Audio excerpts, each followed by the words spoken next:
Welcome back. Glad to have you here. If you're a first-time visitor, thanks for being here.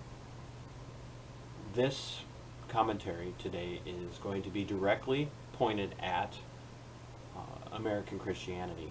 And in particular, it's going to be pointed at allegedly conservative, reformed Christianity. It's pointed. It's very pointed. And this is not just about a culture war. It's not about a culture war bleeding into the church. This isn't just about COVID-19 and how we are to respond to COVID-19, what measures we should be taking, whether or not we should be acquiescing to governmental overreach and controls of the church. It's not just about that, but they're all kind of tied in together.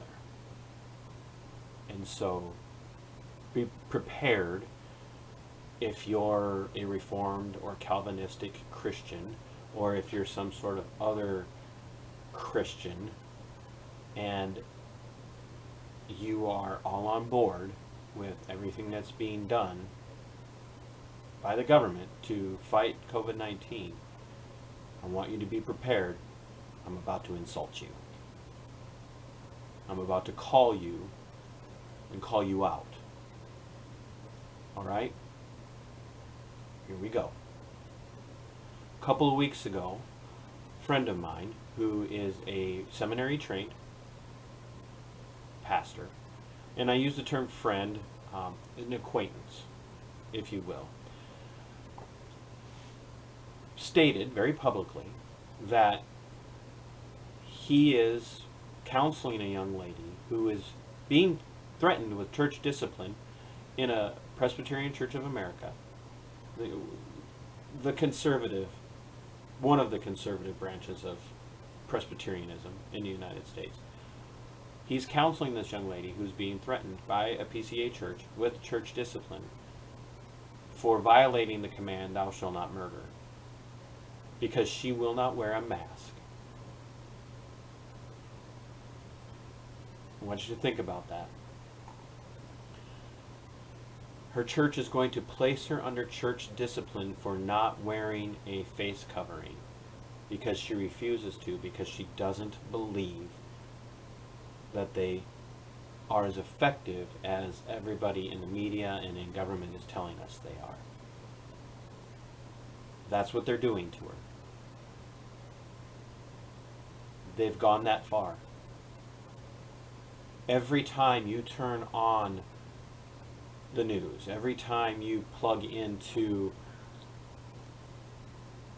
the church in the sense of what's going on in the culture of the church in the West today, there is some sort of argumentation, some sort of emotional plea from somebody within Christendom. If you love your neighbor, if you love Jesus, if you are a Christian, if you understand the love of God, you'll wear a mask. You'll save a life. Here's the problem.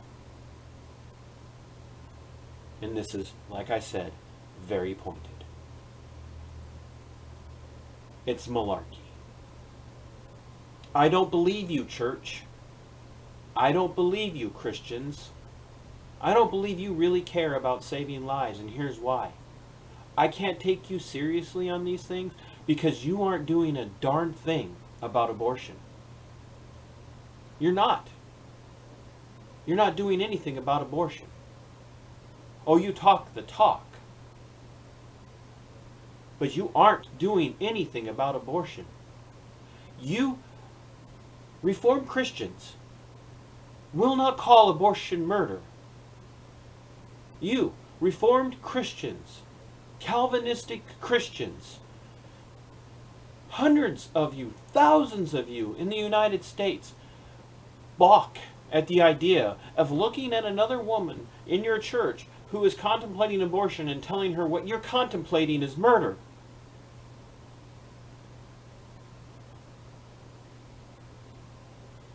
If a woman in your church gets pregnant outside of wedlock and she goes and has the baby aborted, you won't call her a murderer.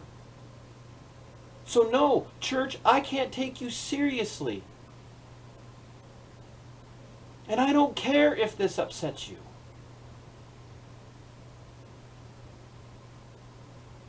The group of people in the United States today most likely to die are preborn image bearers of God.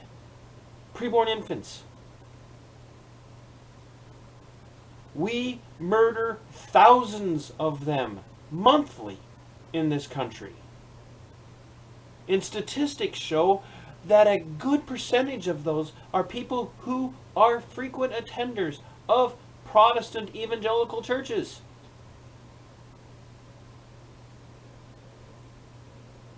Now, I'm not a supporter of the methodology of groups like Abolish Human Abortion.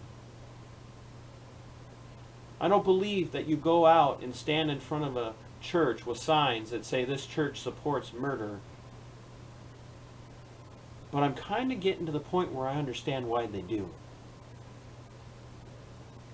Today, in the United States, there are people being harassed. There are people being harangued. There are people being accused of all sorts of hateful actions because they don't want to wear a face covering, whether it be to worship or in grocery stores or in gas stations or in businesses or at work. They're being harassed. They're having pressure put on them by the people that they worship next to every week. If you don't do this, you don't love your neighbor. Well, I don't understand. How can you not cover your faith as a Christian? You're supposed to care for your neighbors. Watch out for your brothers. Yeah, that's a mocking and derisive voice. I know that. But not one of you has ever stood outside of a murder mill and pled for the lives of preborn children because you think that your church offers money to some sort of adoption agency. You've done enough. But you'll cover your face to protect the people around you from a virus that has a better than 95% survival rate. Yeah, I'm angry.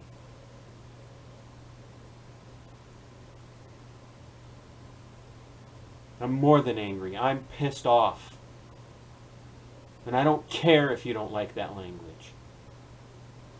The church in the West today, the church in the United States is full of weak, effeminate men. It's full of strong-willed women who are more concerned with towing a governmental line than they are with saving lives. And they're being told, wear masks to save lives, while they watch their littlest, most defenseless neighbors be murdered by their mothers and by doctors. And I'm supposed to take the church seriously? Give me a break.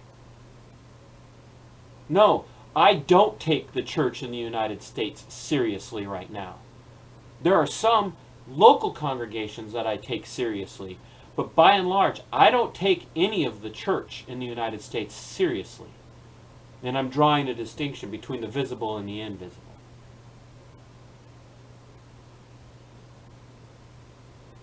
I have brothers and sisters in Christ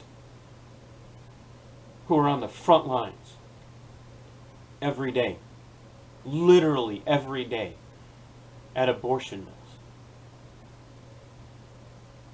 I have brothers and sisters in Christ who are being arrested, who are being ticketed, who are being charged, who are being harassed, who are being run off, who are out there battling for the littlest image bearers, the most defenseless image bearers.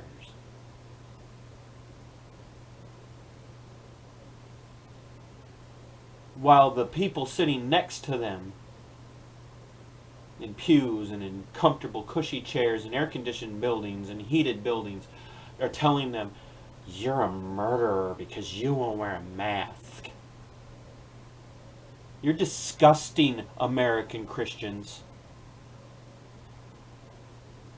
American Christians are disgusting in their hypocrisy. So no, I don't take you seriously when you tell me I don't love my neighbor because I won't wear a face covering when I'm in a grocery store, while all you're doing is throwing a few pennies every month to an adoption agency to allegedly try and save the lives of children who are being slaughtered by their mothers. No, I don't take you seriously, American church, when you get mad that we'll call a woman who's aborting her child a murderer. No, I don't take you seriously when you get mad and you won't call doctors murderers for taking the lives of little children in the womb. No, I don't take you seriously when you tell me we have to listen to the doctors of this country when they tell us what to do when it comes to wearing face coverings and social distancing. We have to listen to these professionals. But those are the same professionals who have said it's okay to rip a child limb from limb in the womb.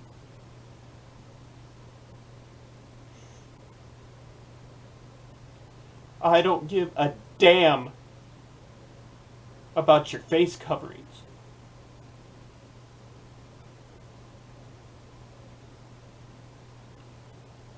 I don't give a damn about your social distancing.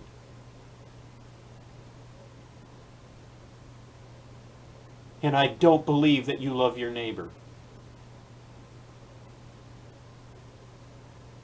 And those of you that have bought into intersectionality, and those of you that have bought into critical race theory, who think it's our job as especially white Christians in the church to protect our brothers and sisters who are black or are brown.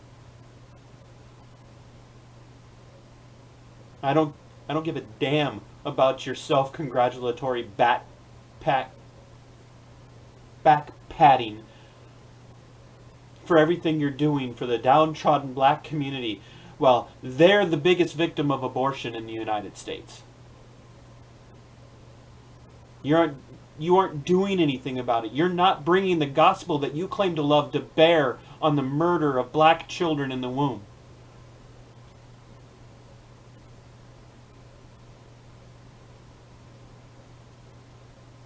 So no, I don't take you seriously.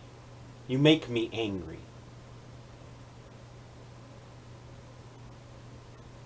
And I don't buy that you love the gospel and that you love God when you bring pressure to bear on people in the church to wear face coverings, but you bring no pressure to bear. You don't bring the gospel to bear on abortion. You're liars. You're hypocrites. And you're dangerous. And you should be ashamed. Don't tell me how much you love justice.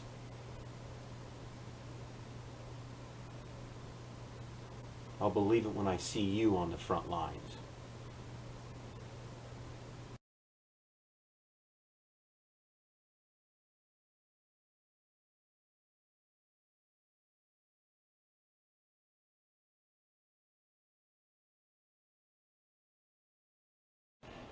As always, thanks for watching the video.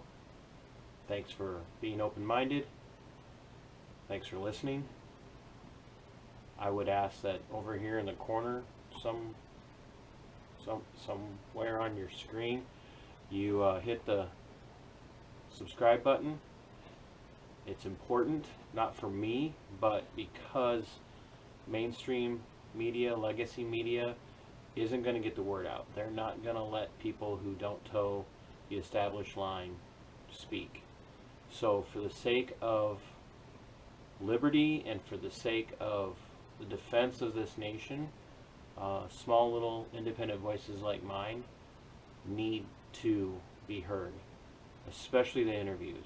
It's got very little to do with my commentary and a lot more to do with the interviews and the people who are affected when liberties are tread on. So once again, hit the subscribe button, like, subscribe, and share. Thank you very much.